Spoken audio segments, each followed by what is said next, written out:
Hello, my name is Martyr, and this is Let's Play Nightbanes, and thank you for watching. Nightbanes is a CCG, guys, or collectible card game if you're not familiar with the term, along the same lines as other collectible card games like Card City Nights, Magic the Gathering, and Hearthstone. But, I will say Nightbanes is very different from them. This one is vampire-themed, for instance, and you play against competing vampire lords, and so on and so forth. There really isn't a story in this game at all. It's just mostly just a card game, guys. It released on Steam March 2015. It was developed by DVAD and published by Head Up Games. You can go ahead and get Nightbanes on Steam for completely free. That's right, it's a free-to-play game. However, that means exactly what you expect, guys. Microtransactions, lots of microtransactions. If you're not a fan of those, move along, because there's quite a few little microtransaction-y features, and there's a little bit of grinding involved in this game. Now, two things, guys. This was a requested game. The publisher reached out to me and asked me to check out the game, and so here we are. Two, I'm not a huge fan of collectible card games, guys. It's never been my thing. I played Yu-Gi-Oh! Mostly because my friends did, and I kind of hate them, to be honest with you guys. So, my opinion may be slightly biased. Did Nightbanes change my opinions on collectible card game, guys? Well, let's go ahead and check the game out, shall we, guys? We'll start off with the menu. We'll start off with the options, of course. The game, in all, the art is very well done. I will say the cards look good. The overall menu system, it works well. The paintings in the background, it's pretty well done art, which is good because that's what you're going to be mostly staring at 90% of the time, are these freaking cards. You have some graphics control here, as you can see. It goes up to low, medium, and high. You can change the game speed. You do have resolution control. You can also turn the full screen on or off. You have some sound sliders and multiple language choices. That's basically it as far as options go. The game features no controller support, but then again, it's a card game. It's not expected, and it does have Steamy goodness like Steam achievements, and I ironically think Steam cards as well. So that kind of covers it. There's a lot of, as far as like the menu system goes, I mean, it does feel, and I checked this, it's not available in the App Store, but the menu system does feel slightly appy. I don't know why. It's just like these giant buttons here on the top right and the top left. They remind me very much so of an app style layout. I could be wrong. It could be available like on the iPad or something like that. I'm not sure. Tablets. But yeah, you have some options here. You can go to the encyclopedia and look at what cards you have or what cards are available. Like, you can see what they do. And I will say, like I said, the art is really well done and everything's pretty cool looking. You can see I have 25 out of 437 cards. Where's my card? There's my card. There he is. Oh, he's a little bear buddy. He's adorable. And, this is all well and good, but let's be honest here. Let's get to the heart and soul of what's going to make or break this game, which is the shop. Now, supposedly, you can get every card with the in-game currency, quote-unquote, which I guess is kind of true, but you kind of have to leave it to chance. You can buy cards directly with the in-game currency, which is blood diamonds. So I could buy, like, for instance, the Huntress here for, 30 diamonds. And then I can just own that card directly, add it to my deck, and then go from there. Or I could be like, okay, well, I'm going to spend 250, whatever the hell these are, and randomly chance to get a good card. It's completely random. You're opening up a booster pack. You don't know what you're going to get. You could get utter shit. You could get something great. It's completely random. There's also kind of like this middle currency that is also earned in-game. The only one that you have to buy are the blood diamonds, which range in varying prices right here. I don't know how much these are fair prices. I don't know if they're fair. But, I mean, a lot of people are going to say this is pay to win, and they're not necessarily wrong, to be honest with you. I mean, if you can just go out right off the bat and start buying, these cards here, pretty much for whatever price they're, available for. Premium cards, like this one right here, 4 to 7, 30 diamonds. You can just buy cards kind of right off the bat. It does give an advantage to whoever has the most cash. It's a fact. Yes, I understand the developer has to make money, and that is a fair thing to ask. But there's other ways of going about it. But when it comes to a collectible card game, there's only so many ways you can make money. There's not like there's, you know, decorations you can buy or anything like that. So I mean, yes, it's kind of, you can buy cards. I mean, it's ultimately, it's that simple. You can buy cards and it will give you a bit of a statistical advantage. How much? Well, it really depends on the card. And how much you're willing to invest in the game, for that matter. So I'm not a huge fan of the microtransactions thing. Never have been. Never have been a fan of microtransactions. I think it's just, they're kind of just trying to get as much money as possible, but at the same time, it's just, it does seem like in this particular game, you can just buy cards for really good prices. I mean, you can earn them also, I guess, which is kind of cool. There's a lot of things that require a lot of grinding in this game as well. As you can see, a lot of these cards are kind of like locked. And that's because you have to earn reputation points. How do you earn reputation points? Well, I'm glad you asked, Invisible Person. Well, that's by doing the quests in the game, which you can earn basically reputation with the current faction that you're playing with. So, for instance, right now I'm in the Crow's Hill Cemetery, and I'm earning faction points with the Gravekeeper Guild.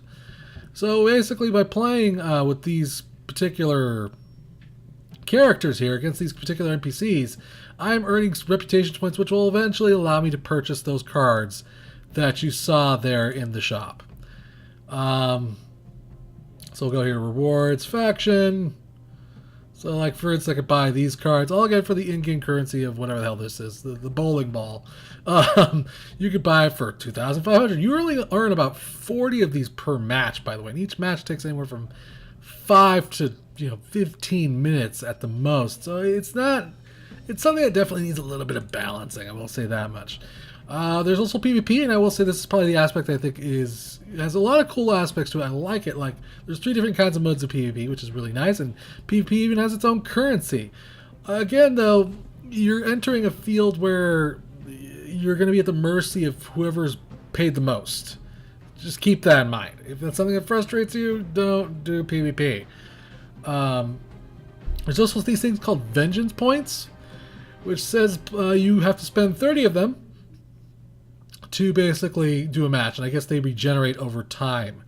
So there's even kind of a limit to the amount of PvP you can do, which does seem kind of a little bit weird for me, I will say that much. I don't understand why there is a limit to the amount of PvP you can do, seeing how, playing against a computer can get a little bit boring. There's also guild raids, which I think is really cool. You can join like a guild, and then you can go after bosses. I can imagine by basically kind of playing the game yourself. How many guilds are there? Let's see. Let's check it out. I haven't actually checked out this particular feature.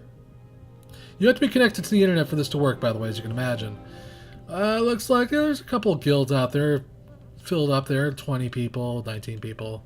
Kind of cool. And then there's, of course, rankings, leaderboards, all that good kind of stuff. So, like I said, it's slightly pay to win. But I don't know what to say to you. That's kind of what you're going to come to expect when it comes to this type of game, guys. We're going to go ahead and do a quick match here, guys. As far as the overall card game itself goes, it's really simplistic. It's not too complicated. It's actually one of the more simpler card games I've played. So on each card, there's going to be an explanation. There's going to be an art style. Let's talk about what you're looking at right here. On the top left, the little blue thing is the amount of damage your card can do. So the Lurking Shadow has a damage point value of 1. Below that one, there's like these little cross swords. Well, that basically means it can equip an item, a weapon. Certain monsters can equip weapons, certain monsters can't. So like the Terror Bear here, he's so adorable, look at him. He's roaring and frothing at the mouth. He does a base damage of 3, cannot equip a weapon. The red thing is what you can imagine what it is. It's your health. It's basically how much damage your character can take before it drops dead. In the middle of the card are its effects. So for instance, the Terror Bear can stun things. The Lurking Shadow can cast a curse, which basically means he can do extra damage to the enemy. So in a way, he has like 2 points of damage if he can just manage to curse his enemy. And certain characters also do different kinds of points of damage. Like some of them do toxic damage, some of them do ethereal damage, some of them do physical damage, etc., etc., etc. And each card has a different effect on it. Aside from that, you here on the left, you have your Lord, your Vampire Lord. So mine's is Dakota Jennings. She's kind of hot, I will say that much. And basically, each Vampire Lords brings something different to the table. You can, of course, switch these out and have different kinds of Vampire Lords. So, for instance, Dakota here Has Berserk, deals 2 damage to one enemy. It's kind of a power that you can activate by basically pressing the power button. You only get to use it once though, so you have to use it at a very tactical moment. The Necrotic Shapeshifter here has a hit point value of 14, and she has a curse. She has to curse one enemy. Enemy receives 1 additional attack damage. And that's basically it as far as Vampire Lords go. Now, on each character, right below their name, there's like this little tear-shaped thing. Well, that is, I forget what the hell they're called. Basically, it's the amount of turns it's going to take for that creature to take an action. So, Lurking Shadow will take an action after 1 turn. Terror Bear takes 3 turns to finally be able to do anything. The Thrilling Werewolf takes 2 turns to do anything. You get the basic idea of it. It's really not that complicated. There's trap cards, of course. There's cards that you can activate to buff your own character first. Like, for instance, the Black Horse is a mount. It'll allow me to add extra hit points to my character. They need to kill the mount before they can kill me. So we're just going to go ahead and start by drawing off the Lurking Shadow. One thing I really have a problem with in this game, is one that I kind of encountered rather quickly, is that there's no way to kind of target anybody. Everything's kind of done randomly. So if I were to use, for instance, Dakota Jennings' power of Berserk, it's going to randomly target one target. I can't choose who it targets. It just targets somebody at random. Let me give you an example of that once he hopefully draws 2 cards here. There we go, here we go, okay. So as you can see, the blood thing kind of fills up. Now they are completely active, and they'll continue attacking till they die, or, you know, that gets taken away. There's abilities that do take away action points. I forget what they're called. I forget, it was mentioned during the tutorial. The tutorial, by the way, does a good job of explaining things. So like I said, you can't choose who to target with your attack spells, or really any spell for that matter. I can't choose who to heal. It's just going to kind of pick randomly. The heal spells, you can get a little bit of a better idea who the heal spells are going to work for, because it's going to usually heal the most wounded character. This, for me, takes out a lot of the strategy, in my opinion. It's like, okay, if you come up with a deck theme, but you can't target somebody, it kind of just, it takes away one strategic element away from the game. And I found that a little bit strange for a card game. So she's going to attack somebody. I didn't choose who to attack. She did it completely on her own. So of course, once your enemies have been defeated, there's no more left, it's going to, of course, you know, attack her health and start taking her apart. So let's go ahead and put another card down. We're going to put a Terror Bear down now. This guy is going to be able to survive? Probably not. Again, he just used an attack card. Deals 2 fire damage to one enemy. Curses one enemy. Enemy receives 1 additional damage from fire attacks. He didn't choose who to attack. It just kind of randomly chose. If he was smart, he would attack this guy. But again, he didn't get to choose who to attack. It kind of sucks for him, but at the same time, worked out pretty good for me. So, not going to complain. I'm going to use Frenzy here. There's only 1 card on the field, so it's automatically going to target his card, of course. And that'll give my cards a chance to just kind of wail on him for a while there. Also, my Terror Bear is just about up and running here, which is good. Let's go ahead and let's throw out a Hyena. There we go. He's gotten hurt. My Terror Bear is now active, which is good. We'll throw out another Wolf. This guy's not doing too good. He's having some bad luck. So basically all my creatures are now just doing effects. Ooh, he hit my bear. That's okay, because I have a healing card, so I'm just going to throw this right on my bear. He should be the only one that's really hurt right now, so he should be okay. There we go. He's getting his ass kicked. He doesn't know what to do. That's it. That's the end of the match. It can go pretty simply like that. The matches can be rather quick. I didn't mean to click through that. Oh well. At the end of every match, you're going to get a certain amount of points, experience points, reputation points, and then you're going to get the in-game currency, which are the little bowling balls, as it were. We should be able to kill that guy fast enough.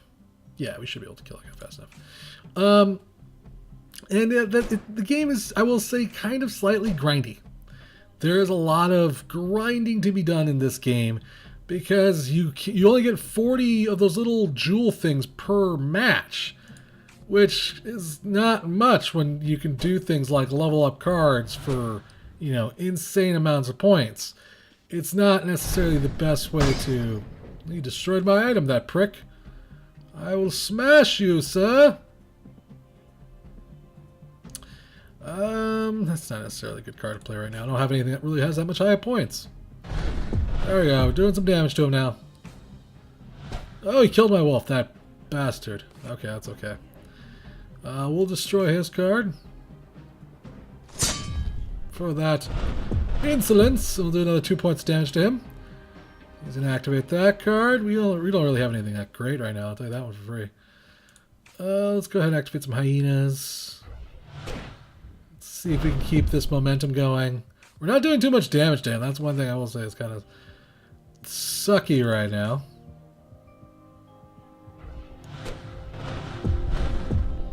There we go. Oh, he killed it. Okay, that's good for him. Alright, what we'll do is we'll activate this frenzy card. We can't choose who to attack, though. I did choose the right one, thank God. Alright, this guy's almost done here, I will say that much. We'll activate our copper ring. Copper rings, there's certain items that are kind of like I said, mentioned earlier, they remind you of trap cards. They basically aren't necessarily monsters, but they have effects. So for the copper ring, for instance, weakens one enemy by 1 rage per turn, as it were. So we'll activate that. That's going to be start affecting his damage. I think or depending on what kind of damage he does, I think that's what it is. You know, I might have made a mistake just now. Yeah, I think I did. That's okay. We're still more or less in the lead. Oh yeah, there we go. So that worked out. Gosh dang it, man. Would you stop that? You're really pissing me off now. Okay, we might lose. I don't know. We'll see. He now has a rage of 0. He ain't got much going on. That card stunned my men. I was not expecting that. We'll throw out my big old tree here. Okay. Let's just keep throwing out cards. We'll eventually get to him eventually. Dead. Damage. Doing good so far. Looks like we're bouncing back here. I don't really think... Well, we'll throw out a healing card. We'll see what happens. There we go. That's it. Alright, now to click through it this time. Again, that took about, 4 or 5 minutes at the most. You can see here we got blood pearls. I guess that's what they're called. Blood diamonds, then there's blood pearls. Okay. So you can see I got some 14 experience points, 50 blood pearls, and some gravekeeper experience. We'll go back now. I have about 1,000 pearls here, which I can do a couple things with. I could, if I wanted to, buy a basic starter pack and see what cards I can get. I can also... One thing I will say that's kind of cool about this game is you can also level up the cards that you have in your deck for about, looks like about 1,000 depending on the card. Certain ones cost more than others, but you can see that you kind of enhance them. You can make their abilities a little bit more better, give them a little bit more higher stats. Some of these numbers are ridiculously high though, like 8,000 to upgrade this card to its maximum level. Does it change all that much? I guess probably changes the attributes of the cards as well. Yeah, it gives it more attributes. It's cool, but some of the values of this are really, really high. I will say that you can't do this with anything else other than with pearls. I will say that much. You can't use diamonds to upgrade your cards. You can only use the pearls, which is cool, but same time, very grindy. You can also combine cards, which I think is also kind of sweet, depending if you have too many cards, for instance. You can turn one card into another, which is really, really neat. I think that's kind of cool. I think this is a really neat aspect. If these prices weren't so astronomically high, though, they're kind of really freaking high. I would also wonder if there's any other ways to get these cards. Can you just buy them? Let's see here. You could just buy them. Not really sure how this works. Is it 5,000? It says you can just buy them. Weird. Not really sure, but it's kind of cool. It's one aspect of things I think is kind of neat. Let's go ahead and buy one of the packs, as it were. Let's see how that works when we buy one here. So we're gonna buy one. It's gonna open your booster. We got a zombie, a bat demon, and some chainmail. Huzzah! Buy again? Sure. What the hell? Why not? Oh, look at that. We got an amulet of untainted blood and some skeletons and some other shit I already had. Alright. Well, you can imagine basically about 5 matches is going to be able to buy you 1 of the base packs. Now let's go ahead and spend our whatever the hell these are. There's a chance that it'll give us 1 rare card. And it says chance to get 1 epic card instead of 1 rare card. So it's possible. But we'll see what we get here. Open it! Are any of these, how do I know if these are rare? I don't know. That's a good question. I'm not really sure how to determine if these are rare cards or not. Well, we got them nonetheless, so there's that. So you get the basic idea, guys. That's how it kind of works. There's multiple ways. There's multiple microtransactions. I'm not a fan of microtransactions, guys. I'm sorry. It's just not something I'm a huge fan of. Even though there's a lot of cool features here that I think some people will enjoy, the PvP, the raiding aspect. There's some cool things for you here to enjoy, but there's other games that also do this also that maybe aren't necessarily as microtransaction-y. So keep that in mind, guys. Ultimately, the game works well. There's no bugs or anything of the sorts. The graphics look good. The art looks good. The music is kind of boring. It never really caught my attention. The ultimate thing that kind of sealed it for me is that the combat, I wish I had a little bit more strategic control of the combat. It all seems very random and sometimes a little bit too left to chance. I'd love to be able to target which enemy I get to destroy, which target I heal, that kind of thing. But again, maybe that's just the way they wanted the game to work. So, like I said, I'm not a huge collectible card game fan. You may know more about this than I do. I'm just doing one little video about it, guys.